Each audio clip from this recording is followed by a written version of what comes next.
আসসালামু আলাইকুম প্রিয় viewers, welcome back to my channel. আশা করি সকলে ভালো আছেন, সুস্থ আছেন।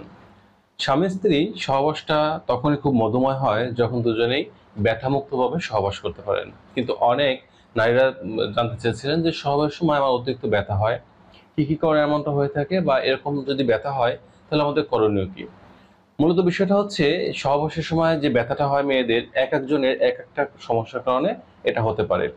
এজন্য সবচেয়ে ভালো হবে যখন আপনি ব্যথাটা অনুভব করছেন, আসলে ব্যথাটা কোন অংশে আপনি অনুভব করছেন। এটা কি আপনার ভ্যাজাইনার প্রথম দিকে, না একটু গভীরে, না আরো গভীরে? এই বিষয়টা আগে নির্ণয় করতে হবে। এটা আপনার নিজেরই কিন্তু নির্ণয় করতে হবে যে আমি ব্যথাটা কোন জায়গাটা পাচ্ছি। অর্থাৎ ব্যথাটা কারণ অনুযায়ী কিন্তু দেখা যাচ্ছে তার সমস্যাটা নির্ধারণ করানো হয়ে থাকে। এজন্য এইটি বিষয়টা ভালোভাবে খেয়াল করতে হবে, এবং আপনি যখন ব্যথাটা পাচ্ছেন প্রতিবার সহবাসে অবশ্যই আপনার যিনি পার্টনার আছে তার সাথে বিষয়টি শেয়ার করতে হবে, আলোচনা করতে হবে যে আমার এই ধরনের সমস্যা আমি হচ্ছে বা আমি এই ধরনের ব্যথা অনুভব করছি।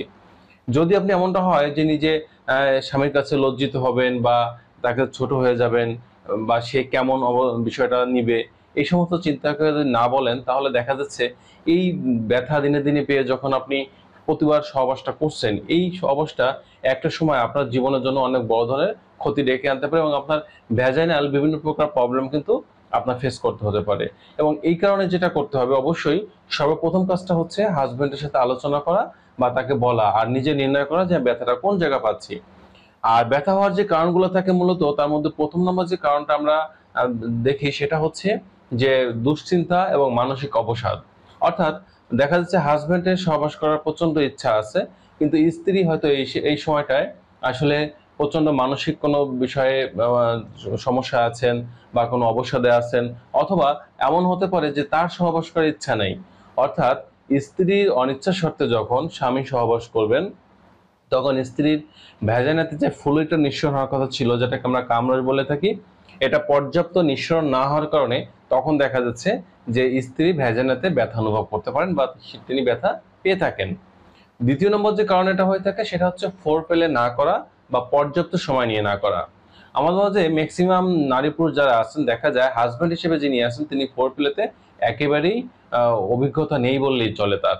অর্থাৎ এই অনভিজ্ঞতার কারণে দেখা যাচ্ছে যখন তিনি সোজা সরাসরি স্ত্রী ভ্যাজাইনাতে পেনিট্রেশন করতেছেন বা পেনিস প্রবেশ করানোর চেষ্টা করতেছেন, তখন দেখা যাচ্ছে যে স্ত্রী উত্তেজিত হওয়ার আগে যখন স্ত্রীকে ভ্যাজাইনাতে আপনি পেনিস প্রবেশ করতে যাচ্ছেন, তখন স্ত্রী ব্যথা অনুভব করতে পারে বা তিনি ব্যথা অনুভব করবেন।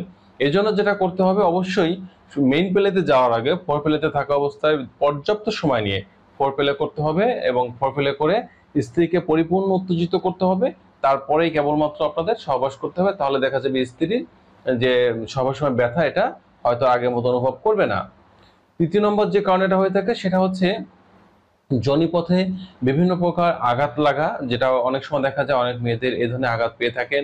অনেক সময় দেখা যায় অস্ত্রোপচার করতে হয়, বা সিজার সেকশন যখন বাচ্চা হয় তখন এটা করতে হয়। আবার অনেক সময় দেখা যাচ্ছে যে কোনো মেয়ে যখন তার বাচ্চাকে স্তন্য পান করান বা বুকের দুধ পান করান, তখন দেখা যায় শরীরে কিছু হরমোনাল ঘাটতি দেখা দেয় বা কিছু সমস্যা দেখা দেয়। এই কারণে কিন্তু এমনটা হতে পারে, বা প্রতিবার সবার সময় দেখা যাচ্ছে তিনি ব্যথা অনুভব করতে পারেন।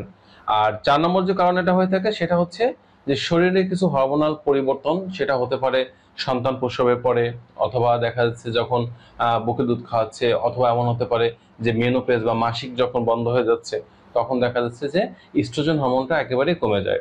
আর ইস্ট্রোজেন হরমোনটা যখনই কমে যাবে, তখন দেখা যাবে যে একটা নারীর যে যৌন ক্ষমতা, যৌন চাহিদা, এগুলো অনেকটা কমে আসবে, এবং তাদের ভ্যাজাইনার যে পিচ্ছিল থাকার কথা জায়গাটা, সেটা থাকবে না, এখানে শুষ্কতা চলে আসবে, যেটাকে বলা হয় যোনি শুষ্কতা। তো সেরকম একটা অবস্থায় কিন্তু ব্যথাটা অনুভব করতে পারে। আর ৬ নম্বর যে কারণ হয়ে থাকে সেটা হচ্ছে কিছু মেডিসিন সেবনের পার্শ্ব প্রতিক্রিয়া। যেমন এর মধ্যে অন্যতম আছে অ্যান্টিহিস্টামিন এবং অ্যান্টি ডিপ্রেসেন্টের মতো যে মেডিসিনগুলো আছে, এগুলো যখন কোনো নারী সেবন করে, তখন তাদের ভ্যাজাইনাল ড্রাইনেস দেখা দেয় বা কিছু জনই শুষ্কতা দেখা দিতে পারে। এছাড়া কিছু ভ্যাজাইনাল প্রবলেম, যেমন কখনো কখনো দেখা যায় যে যোনি যে দ্বার আছে এটাকে প্রদাহ, পেলভিক ইনফ্লেমেটরি এবং bacteria infection, vaginal infection, fungal infection, এই যে সমস্যা থাকে। অনেকে দেখা যায় টিউমার হতে পারে, সিস্ট থাকতে পারে। তো নানান কারণে দেখা যায় যে মেয়েদের এই সমস্যাগুলো হয়ে থাকে।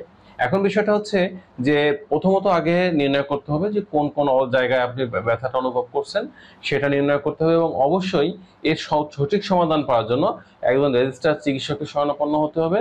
আপনার প্রয়োজনীয় যে সমস্যাগুলো আছে এগুলো বলে প্রয়োজনীয় সুচিকিৎসা গ্রহণের মাধ্যমে দেখা যাবে আপনারা এই জায়গা থেকে মুক্তি পেতে পারবেন বা সহবাসটা পরবর্তীতে সুন্দর করতে পারবেন। তো বন্ধুরা, এই ছিল আজকের বিষয়। সকলে ভালো থাকবেন, সুস্থ থাকবেন। ভিডিওটি ভালো লাগলে লাইক দিতে পারেন, বন্ধুদের মধ্যে শেয়ার করতে পারেন। যখন চ্যানেলটি সাবস্ক্রাইব করেননি, চ্যানেলটি সাবস্ক্রাইব করে চ্যানেলের সাথে থাকবেন। আজ এ পর্যন্তই। আল্লাহ হাফেজ।